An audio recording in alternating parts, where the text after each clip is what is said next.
Hey everyone, on today's episode, I'm talking to Dot Long. She's actually not a designer, but she recently moved to Israel and everybody told me that I have to talk to her. She's working with a lot of creatives and organization and design events in the creative industry, helping them with their branding and social media. She's really big on social media and she has some really great insights. And specifically on this conversation, we talked a lot about how she came to Israel and built a network within a few days. So I think you'll be able to pick up a lot of smart ideas from this. This conversation ran a little short just because of technical issues that we had here. So I'm pretty sure there'll be a part 2 to this conversation, but this one is also really good. Enjoy it.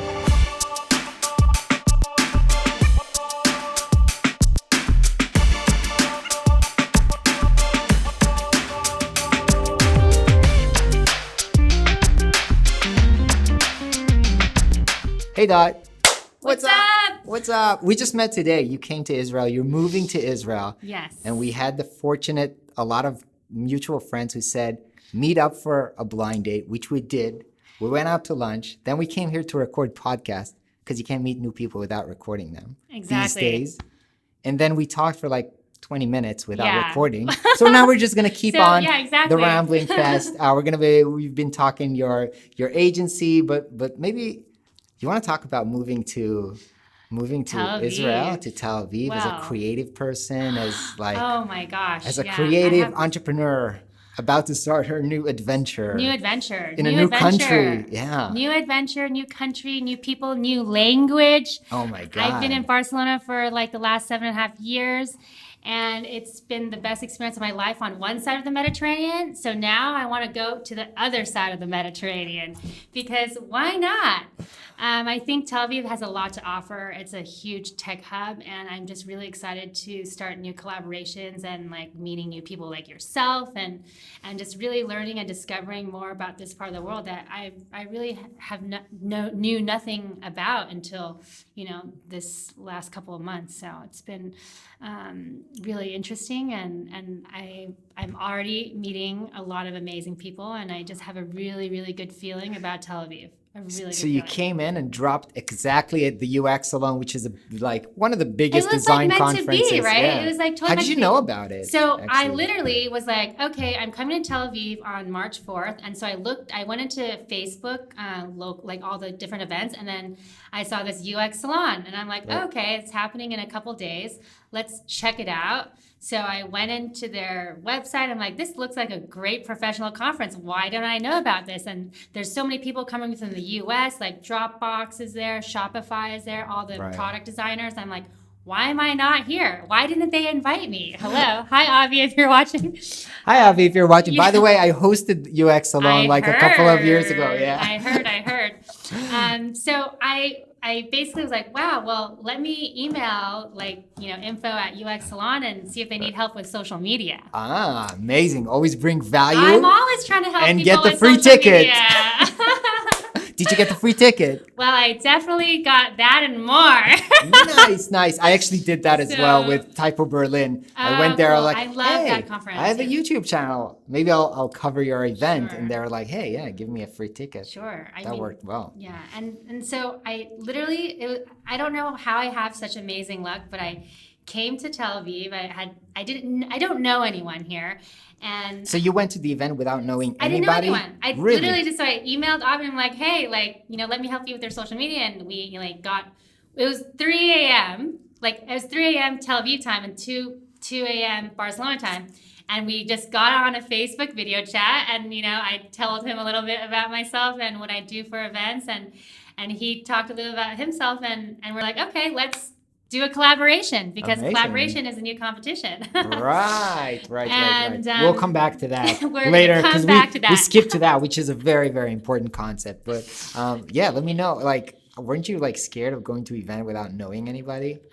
Is that weird? It actually brings me so much adrenaline because I'm like, oh, what kind of new people I'm going to meet?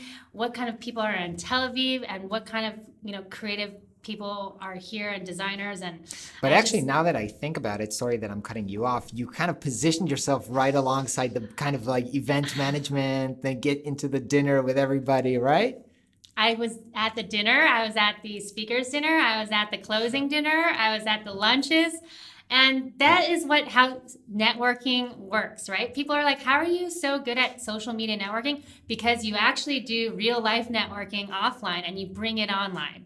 So I was very fortunate to go to UX Salon. And then my friend Azriel Rats Pack Media, one of the top Facebook advertisers. In Israel? In Israel, but in the world, we're going to be at Social Media Marketing World next week in San Diego. But he was like, texting me, oh, you're in Tel Aviv. Why don't you come to meet Nas Daily in Jerusalem? And I was like, what's happening in Jerusalem? Like, why am I not there? Nas is there. I got to be there. And so I was like, okay, I guess I'm going to go to this Our Crowd and Investment Summit. I don't know what, like, for VCs. And so I go to Jerusalem. I've never taken the train in Israel before. Like, I'm going to take a train from Tel Aviv to Jerusalem. It takes like 1 hour. And I get to the conference. I see Azriel. I meet Didi Medina. Oh my gosh. Another one of my friends going to be on the podcast really soon. Great guy. Didi is amazing. I got to meet Didi Medina before. I didn't even know he was going to be at UX Salon. So I'm already like networking. Wait, the Jerusalem thing was before UX Salon. Okay, so you got to meet him and then meet him again at the UX Salon. Yeah, so I went to Our Crowd in Jerusalem and I met Didi Medina and I'm like, oh hey, like I was wearing my The Future hat that Chris Doe gave me. Hi Chris. And so Didi approached me like, oh my God, are you from the future? I'm like, of course I am. And so he's like, oh, like I didn't know, like you guys flew all the way out here to Jerusalem for this Our Crowd summit. I'm like, not exactly.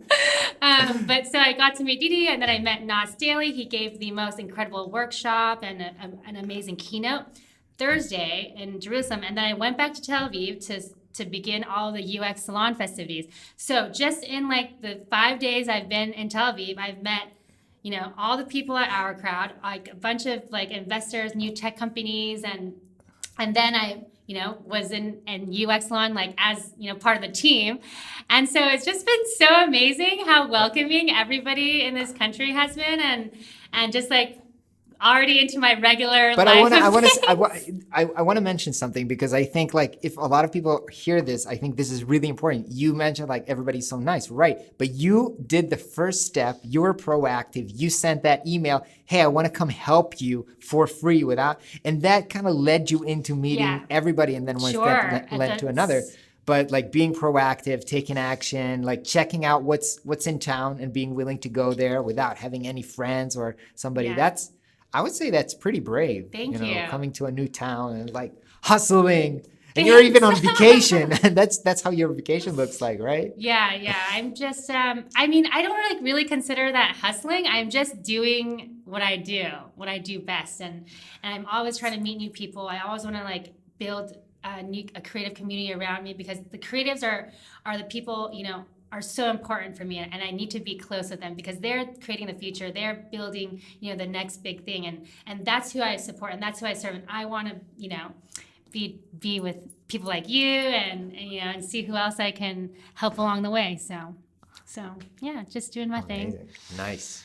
So let's go back to that phrase I took from I think it was on your website. I think I took it from somewhere too, but I can't remember who. So for those of you who haven't heard, we've talked about this before, but it wasn't recorded. There's Dot has a really beautiful website, really nicely designed and like really nicely crafted. And you mentioned all the people that you worked with on your website, the designer, developer, and you also mentioned there collaboration is the new competition. Which again blew my mind. And let's talk about that. First of all, you've mentioned like you worked on this website remotely, right? The people you were in Barcelona. So Dotlong.com was one of the first digital products, I guess, or digital works that I've was able to work on with a group of international creatives. So Sophia being art director and designer on the website. And then I had our amazing developers in Italy and in Australia. Vol Studio, shout out to Vol, love them. They do amazing work. And we won 5 like different awards and we were like featured all over the place. So we're not like an agency or anything. We're just literally like 4 different creative people that got together and had, How did you pick those people? How did you know them? Are these people that you also met online and became friends with, or? So I found out about Sophia because of this conference that I was speaking at in Greece called Digitized. Okay.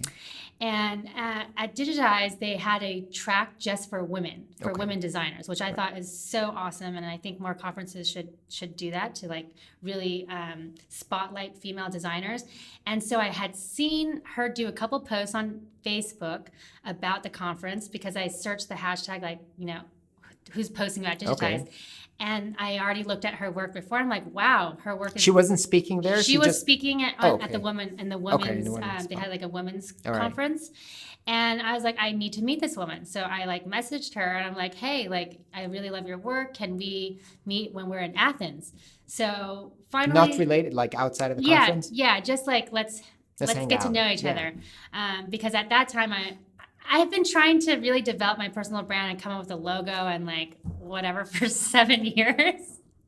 I know it's like kind of embarrassing, but and so I'm like, I think it's time that I get, you know, a website together and I get like my logo together, and I'm like, I think she might be able to help me because I really liked her eye. Okay. So we met.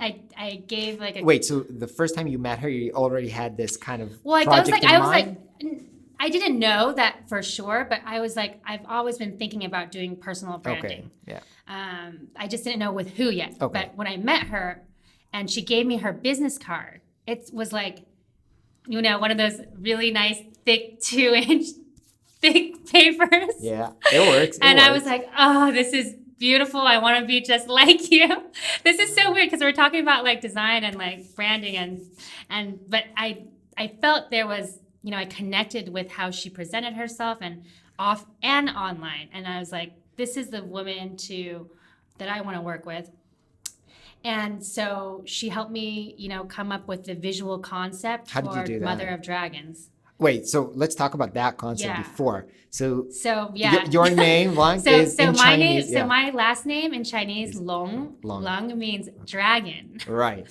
And so my partner was like, why don't you, like, have you ever watched Game of Thrones? And I was like, no, I don't watch television. I have social media. I don't watch like Netflix.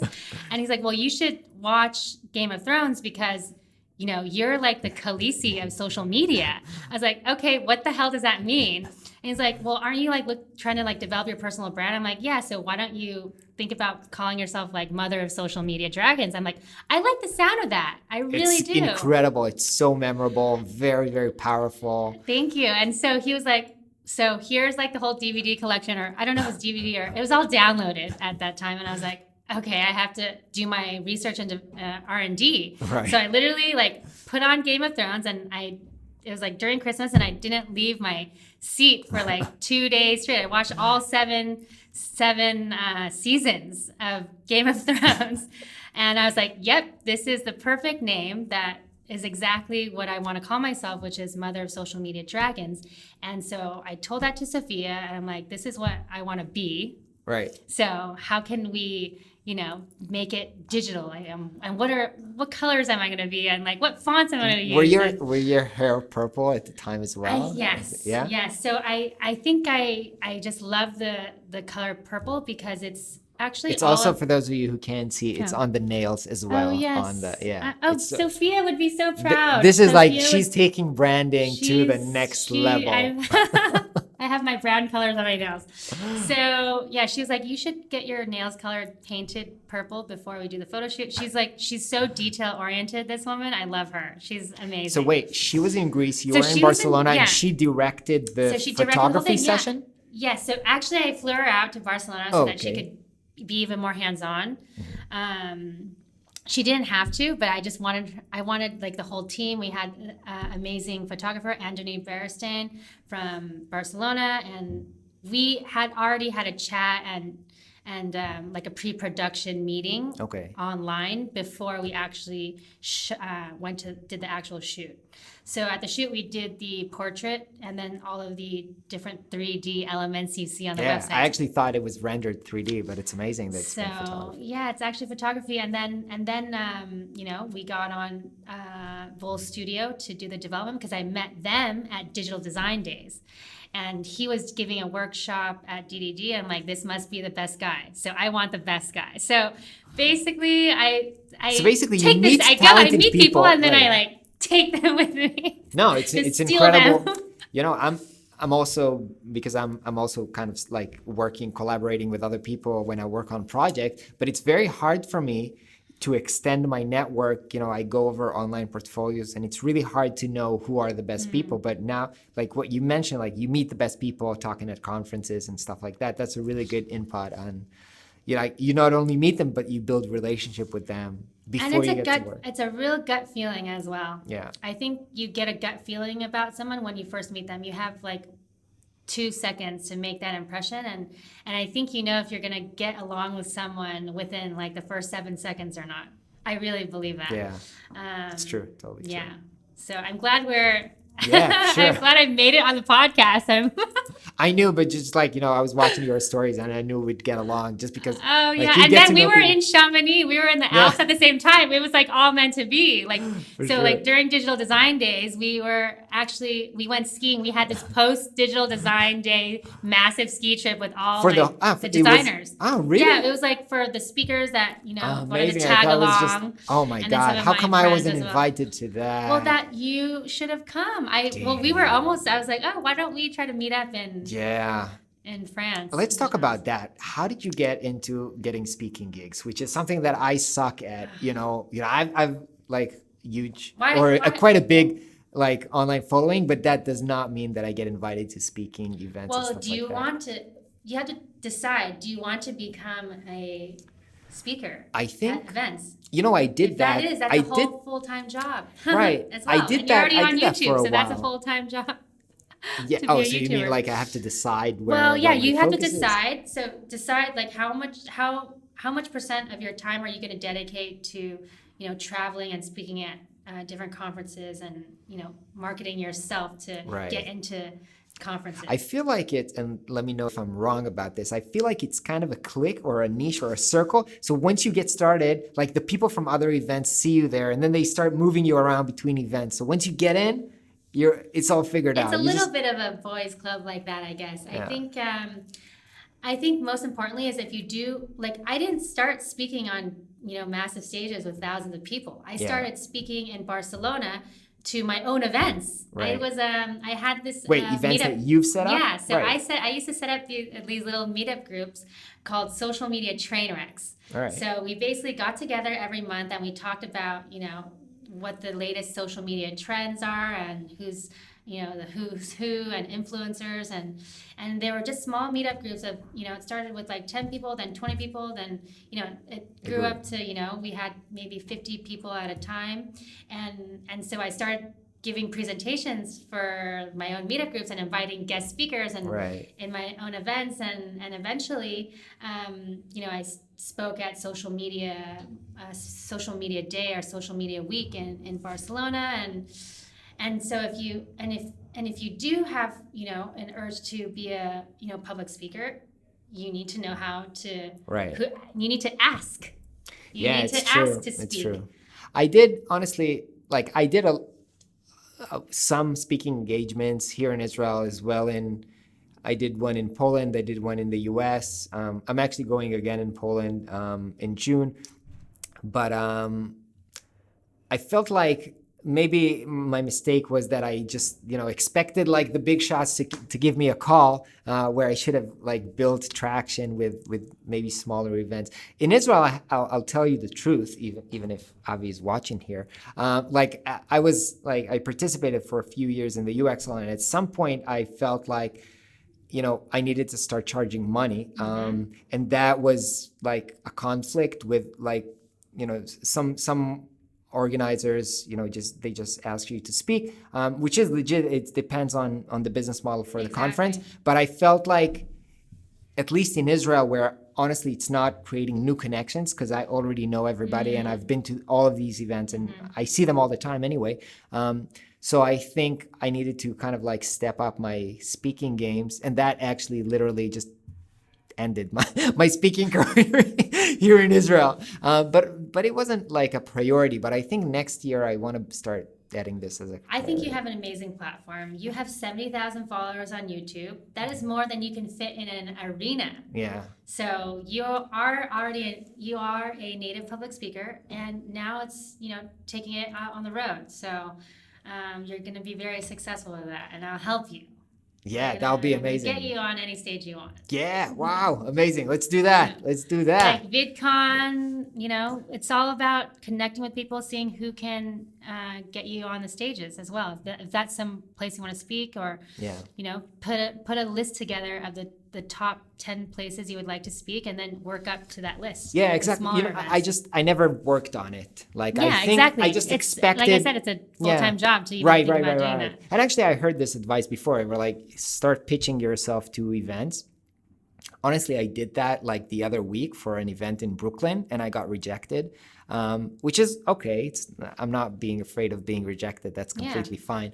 But I feel like, maybe I'm coming up with either too high of expectations, or I need to get some more work done, or it's just a numbers game. You need to be rejected more, and just one of them will agree. It's a combination of all of the above. Yeah. So definitely, the more rejections you get, the more opportunities you'll have as well. Yeah. All right. We're gonna have to cut today's show a little bit short because the meeting rooms. Yeah, exactly. All right. Thank you everybody for watching. Thank you, Doc, for coming on the show. Yeah. Well, I'm sure we'll have episode 2. For sure.